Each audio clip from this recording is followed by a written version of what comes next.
నమస్తే సార్. ఏపీలో election start అయిపోయాయి కదా. అయితే ఇప్పుడు ఎట్టి పరిస్థితుల్లో గెలవాలని జగన్, ఈసారి గెలవకపోతే కష్టమని చంద్రబాబు ఇద్దరు ప్రయత్నాలు చేస్తున్నారు. ఇక్కడ పాయింట్ ఏంటంటే ఆల్రెడీ అధికారంలో ఉన్నారు. ఈ 5 ఏళ్ళు సంక్షేమ పథకాల పేరుతో మేము పూర్తిగా చేసామని కూడా ఎందుకు జగన్ ఇంత కష్టపడుతున్నారు ప్రచారాల్లో కావచ్చు, ఏంటో చాలా హడావుడిగా అనిపిస్తుంది. ఎంత హడావుడి అవసరం అనే డౌట్ వస్తుంది కదా. మీ సమాధానం? ఇప్పుడు శత్రువులు అనేవాళ్ళు ఎవరికైనా 2 రకాలుగా ఉంటారు. ఒకళ్ళు అనుకూల శత్రువులు, అంటే అనుకూలంగా ఉన్నట్టు కనపడుతూనే ఎదుటి వారికి సహాయం చేసేవాళ్ళు. కొంతమంది వ్యతిరేక మిత్రులు ఉంటారు, అంటే విమర్శిస్తున్నట్టు కనపడతారు కానీ వాళ్ళ వల్ల ఉపయోగం జరుగుతూ ఉంటుంది. ఆంధ్రప్రదేశ్ రాజకీయాల్లో నేను చూస్తున్న మేరకి జగన్ గారికి అనుకూల శత్రువులు బాగా ఎక్కువ అనిపిస్తుంది. అంటే ఆయన మంత్రులు, ఆయన శాసనసభ్యులు, ఆయన కార్యకర్తలు, ఆయన సలహాదారులు, ఆయన అధికారులు, ఆయన పోలీసులు, ఆయనకి సంబంధించిన అన్ని వర్గాల వారు జగన్ గారు పేరు చెప్పి జగన్ గారిని మెప్పు పొందటం కోసం అన్నట్టుగా కూడా వినయంగా ఉంటూ రకరకాల పద్ధతుల్లో సమాజం మీద దౌర్జన్యాలు చేయటానికి బాగా ఆరితేరిపోయారు. దానితో ప్రజల్లో ఒక నెగిటివ్ ఇంప్రెషన్ వచ్చే పరిస్థితి ఉంది. వీళ్ళంతా జగన్ గారికి శ్రేయోభిలాషుల అంటే ఖచ్చితంగా కాదు అని నేను చెప్పగలను, కానీ ఆయన అనుకుంటున్నారు శ్రేయోభిలాషులు అని, ఆ పార్టీ నాయకులు అనుకుంటున్నారు. కానీ వాళ్ళు ఎవరు కూడా జగన్ గారికి శ్రేయోభిలాషులు అని నేను అనుకోను. జగన్ గారికి శ్రేయోభిలాషులు అయితే ఆయన పేరు ఉపయోగించుకొని లేదా ఆ పార్టీ పేరు ఉపయోగించుకొని ప్రజల మీద కానీ వ్యవస్థల మీద కానీ ఎటువంటి దౌర్జన్యాలు చేయకుండా, అక్రమ పద్ధతుల్లో డబ్బులు సంపాదించుకోవడానికి అలవాటు పడకుండా, ప్రజలకు ఏది కావాలో అది చేస్తూ ప్రజలకు అందుబాటులో ఉంటే జగన్ గారికి చాలా ప్లస్ అయ్యేది. అంటే సొంత మంత్రులు, పోలీసు అధికారులు ఇట్లా చేస్తున్నారు, అదే నష్టం అంటారు. ఆయనకి కిందసారి 151 సీట్లు వచ్చినాయి. 3 లక్షల కోట్లకు పైగా క్యాష్ని, నగదుని అనేక వర్గాలకు చెందిన లబ్ధిదారులకి పంచిపెట్టారు. వాళ్ళల్లో ఎంత గుడ్ విల్ ఉందో మనకు తెలియదు. సమాజంలో ఒకటి ఉంటుంది, పబ్లిక్ పర్సెప్షన్ అని. ఏ చిన్న పని చేసినా ప్రభుత్వ పరంగా ప్రజల్లో ఒక అభిప్రాయం ఏర్పడుద్ది. అంత దూరం అవసరం లేదు. మీ ఊళ్ళో మీ ఎస్ఐ సమాజానికి అనుకూలంగా లేకపోతే చట్ట ప్రకారం ప్రవర్తించడం లేదనుకోండి, వెంటనే సీఎంకి ఆపాదిస్తారు. సీఎం అట్లా ఉండబట్టే వీళ్ళు ఇట్లా ఉన్నారు అని అనుకుంటారు. ఎంత చిన్న తప్పు జరిగినా కూడా సమాజంలో అధికార పరంగా వెంటనే మంత్రులు అనరు, ఎమ్మెల్యేలు అనరు, లోకల్ నాయకులను కూడా అనరు. ఒక లోకల్ నాయకుడు ఒక ఇంటి మీద దౌర్జన్యం చేసి కబ్జా చేశాడు, అది వెంటనే ముఖ్యమంత్రికి తగులుద్ది. ముఖ్యమంత్రి అట్లా ఉన్నాడు కాబట్టి వీళ్ళు ఇట్లా తయారైపోయారు అని అంటారు. అక్కడ మరి ఆ నాయకుడు ఏం చేస్తాడు, ముఖ్యమంత్రి గారి ఫ్లెక్సీలు పెడతాడు, పాలాభిషేకం చేస్తారు, భజన చేస్తారు, అడ్వర్టైజ్మెంట్లు ఇస్తారు, ఊరేగింపు చేస్తారు. కానీ చేసే పనులను చూస్తారు కానీ ఇవన్నీ చూడరు ప్రజలు. That is called public perception. తర్వాత ఏ పార్టీకి అనుకూలంగా లేకుండా న్యూట్రల్గా ఉండేవాళ్ళు కూడా సొసైటీలో ఉంటారు. అది 4%, 5%, 10% అనేది వేరే విషయం. కానీ అంకెల రీత్యా చూస్తే చాలా పెద్ద నంబరు.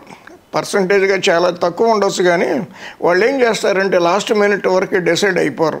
ట్రెండ్ చూసుకుని ఓహో పలానా పార్టీ గెలిచేటట్టుంది అని చెప్పి అటు మళ్ళీపోతారు. అది ముందుగా తెలియదు ఏ పార్టీకి. ఇప్పుడు తెలుగుదేశానికి కొంతమంది బ్రాండెడ్ కార్యకర్తలు ఉంటారు, వైసీపీకి కొంతమంది బ్రాండెడ్ కార్యకర్తలు ఉంటారు, వాళ్ళ ఓట్లు వాళ్ళు వేస్తారు. కానీ ఈ 10%, 5%, 6% మొగ్గుకి కారణమవుద్ది. ఎవరు గెలవడానికైనా ఎవరు ఓడిపోవడానికైనా ఇదే కారణమవుద్ది. చంద్రబాబు విషయానికి వచ్చేటప్పటికి అందరూ వ్యతిరేక మిత్రులే. చంద్రబాబు శత్రువులంతా కూడా వ్యతిరేక మిత్రులే. ఎలాగా? ఇప్పుడు వైసీపీ నాయకులు ఉన్నారు, వాళ్ళకి అసలు చంద్రబాబుతో పనే ఉంది. ప్రజలు ఎన్నుకున్నారు, ఆ ఎన్నుకున్న దేనికి ఎన్నుకున్నారో ఆ పని చేస్తే సరిపోద్ది. మంత్రులైనా అవి చేయకుండా రోజు చంద్రబాబుని తిట్టడం వల్ల చంద్రబాబు ఇమేజ్ చాలా పెరిగింది. లేకపోతే 23 సీట్లు తెచ్చుకున్న ఆయన చంద్రబాబు పేరు కనుక వీళ్ళు 5 ఏళ్లలో ఎత్తకుండా ఉంటే ఆయన 15 సీట్లకు వచ్చేసేవాడు 23 నుంచి. డైలీ ప్రతిరోజు చంద్రబాబుని తిట్టడం, ఆక్షేపించటం, లేకపోతే ఏదో ఆరోపణలు చేయటం వల్ల చంద్రబాబు పేరు నాంతూ వచ్చింది ప్రజల్లో. చప్పబడిపోకుండా, జనం మర్చిపోకుండా చేశారు వైసీపీ వాళ్ళు. అది చంద్రబాబుకు వాళ్ళు చేసిన లాభం. శత్రువులాగా కనపడుతూ వ్యతిరేకంగా మాట్లాడుతూ చంద్రబాబుని ఇమేజ్ని బాగా పెంచుకుంటూ వెళ్ళారు. మీకు ఎగ్జాంపుల్ ఇప్పుడు లేటెస్ట్ ముద్రగడ పద్మనాభం ఉన్న ఆయన వైసీపీలో చేరారు, తప్పు లేదు, ఎవరు ఆక్షేపించాల్సిన పనేమీ లేదు. ఆయన ఏం చేయొచ్చు, నియోజకవర్గాల్లో తిరుగుతూ వైసీపీకి ఎందుకు ఓటు వేయాలో చెప్తూ, వైసీపీ వల్ల రాష్ట్రం బాగుపడద్ది, లేకపోతే సమాజం బాగుపడద్ది, లేకపోతే కొన్ని కులాల వాళ్ళు బాగుపడతారు అని చెప్పుకుంటూ తిరిగితే అది జగన్ గారికి ప్లస్ అయ్యేది. కానీ పవన్ కళ్యాణ్ని, చంద్రబాబు నాయుడిని తిట్టడం వల్ల ఆయన మొన్నటిదాకా పనిచేసిన కాపు సామాజిక వర్గంలో ఇవాళ 100 ఓట్లు కూడా వైసీపీకి పడే అవకాశం లేకుండా పోయింది. పర్టికులర్గా పిఠాపురంలో ఈయన ఒకసారి ఓడిపోయారు. ఎవరి మీద ఓడిపోయారు? ఇప్పుడు వైసీపీ క్యాండిడేట్ వంగా గీత మీద ఓడిపోయారు. 3000 తేడాతోనే ఓడిపోయినప్పటికీ 3వ ప్లేస్లో వచ్చాడు. ఇప్పుడు నాకు వంగా గీతని గెలిపిస్తాను అని చెప్పి తిరుగుతుంటే నవ్వుతున్నారు పిఠాపురంలో. ఆయనకే దిక్కులేదు, ఆయన గెలిపించడం ఏంటి అని నవ్వుతున్నారు. అట్లాగే ఆయన రాజకీయ నాయకుడు, ఆయన రాజకీయంగా మాట్లాడితే తప్పు ఉండేది కాదు. వ్యక్తిగతంగా చాలా దిగజారిపోయి మాట్లాడటం వల్ల వైసీపీకి ఏం ప్లస్ అవుద్ది? ఆయన తెచ్చుకుని నెత్తి మీద కుంపటి పెట్టుకుంది వైసీపీ. నాకు అర్థం కావట్లా.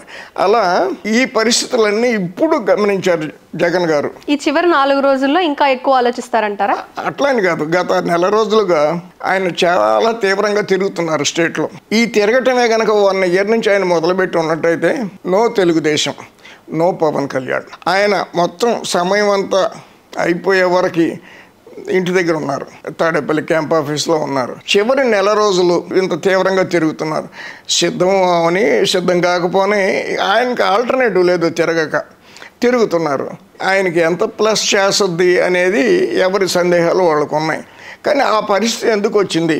151 సీట్లతో గెలిచిన మనిషి, 3 లక్షల కోట్ల రూపాయలు జనానికి పంచిన మనిషి అంత టెన్షన్ పడిపోయి తిరగాల్సింది ఎందుకు వచ్చింది అంటే, తన చుట్టూతో ఉన్నవాళ్లే తనను ముంచేయబోతున్నారు అనే ఇంప్రెషన్ ఆయనకు కలిగి ఉండాలి. వీళ్ళంతా నన్ను పొగుడుతూనే నా చుట్టూ చేరి రకరకాల పద్ధతుల్లో అక్రమార్జనలకు పాల్పడుతూ నన్ను జనంలో బదనాం చేశారు అనే భావన జగన్ గారికి కలిగి ఉండాలి. అందువల్లే ఆయన ఇంత శ్రమ పడుతున్నాడు. అది ఫలితం ఇస్తుందో లేదో చూడాలంటే మరి కొన్ని రోజులు వెయిట్ చేయాలి. Okay sir, thank you. Hello, Telugu రాజ్యం ఛానల్ చూస్తున్నారా? సామాజిక, రాజకీయ, జీవన చిత్రణే తెలుగు రాజ్యం. అతిశయోక్తులు, అసత్యాలు ఉండవు. రాజకీయ కోణం కాదు, ప్రజా కోణమే కొలబద్ద. తెలుగు రాజ్యం వీక్షణ మీ ఉత్తమ అభిరుచికి నిదర్శనం.